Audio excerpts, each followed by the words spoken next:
was built in John of Hunedoara's time. I told you before that John fought a lot with the Turks. They were considered the heathens because they had another religion, and they were considered enemy, and the Turks also considered the Christians enemies, and so they fought for territory. During one of his battles, he captured 3 prisoners, Turkish prisoners. He brought them here at the castle, and he promised that if they dig the well, he would release them. So the Turks dug for 15 years. Well, imagine they did not have any tools back then, just some shovels and some pickaxes. And 28 meters, oh my God, what is that in feet? 20 meters, 65 feet. Okay, so 65 feet deep, they found the water. 28 meters. But unfortunately for them, John died. He died after the battle at Belgrade. He caught the plague and passed away. And so his wife decided not to release the prisoners, but even more, to behead them. Yeah, or as they said in the Middle Ages, to shorten their heads. And so the Turks wrote a message on a stone. Nowadays the stone is right here. So count 2 stones above my fingers. You see it's written in Turkish, obviously. The legend says it's written there, you may have water, but you have no heart. As in, you didn't respect your promises, curses. How many feet? Right. Now, the inscription on the stone was translated by a specialist. And in my opinion, it said something even more interesting. The letters are specifically dated for the 15th century, so it's contemporary to John of Hunedoara and the time when this well was built. And it says the one who dug this well is Hassan, a prisoner to the Christians in the fortress next to the church. Because this stone was originally found in the well, in the wall of the well, and then when it was discovered, it was placed here so that the tourists would see it. In my opinion, this legend is true. So at least once, Hassan was used to dig this well.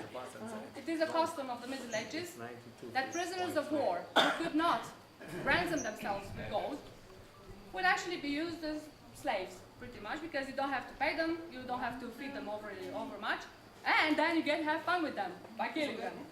Because you probably know that the Middle Ages were not very well known for their human rights. That was their human rights. Well, yeah, it was your human right as a prisoner of war to get killed. Yeah, very cruel times, those Middle Ages. Okay, now, you told them about the inscription. Yeah. Okay. We still have about 15, 20 minutes, because some of you will walk slowly through the bus. There is a bathroom. Actually, it was a cellar of the from his trip, from his hunting trip, and he called them actually in the act of, because he was very offended in his family honor. He dragged Barbara by her hair into the yard of the castle, and then we have 2 variants of the legend. One of them says that he put her on such a throne. Another variant of the legend says that he drove an iron spike into her forehead. Jeez. Oh my God. Yeah, alive, of course. She was alive at the time. He beat her, of course, heavily. And he drove this iron spike into her forehead so that he would make an example out of her, and that the women would never cheat that again. And of course, you know that it was successful. Right? Right. Women never cheated ever since. Right? It was okay for men to cheat. Yeah. Her lover was the captain of the guards.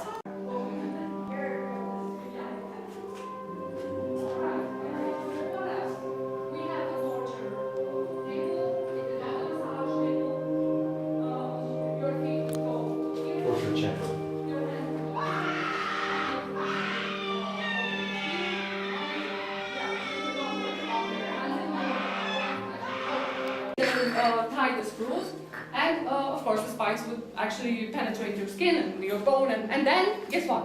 You die. these, I don't know the word. Stops? Stops. Yes. Then you know what happens. After this, you do not die. You just spend some very uncomfortable days. Downstairs, when you go to see, you see a person being hanged by a rope. Unfortunately, we did not have the place to complete the torture because you would not just hang like that. But sometimes they would emerge the person in a barrel filled with hot oil, burning coals and everything. And it was a very slow and gradual process. And then, obviously, you die. Some other times, even more gruesome, they had Take a look. like a pyramid with a very sharp top. Take a look. And he would be lowered with his with his royal behind, in that sharp top. And because the pyramid extends gradually, right? Also, your behind will extend gradually, and then you pop, and then you die. Also, for example, I told you that marriages were arranged. Sometimes it did happen that a noble lady and a noble knight would fall in love, and the families would not agree with this marriage at all. But the boy, would decide to kidnap the lady, but the lady would go willingly, of course, because she was in love. But they would be hunted and caught, and he would be accused of raping her. In that instance, the woman was not guilty, only the man. And of course, it ends like in a torture. Torture and death, usually death. And she would end up in a convent. Which is Which is another torture in itself. in Romania, it's nice because in Romania you are not, you can live wherever you want. So if deep inside your soul you are not pleased with what is happening opposite, you can leave. As a Catholic one, it's a little bit different because you have to remain forever. Once you make the vows, you're supposed to remain in the community. For the Orthodox, not.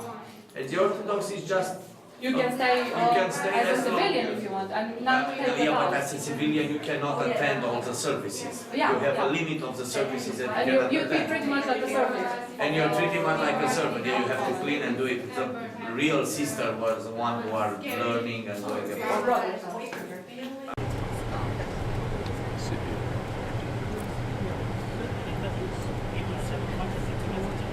Asta știu.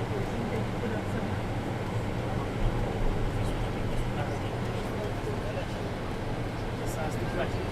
Să mai investești în mașină. Mai mult.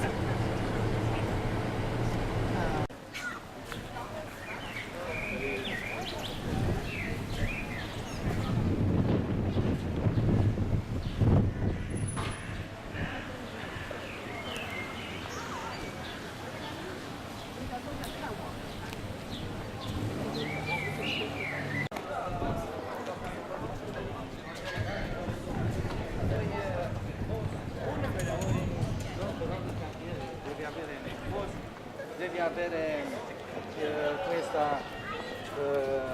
per prevenzione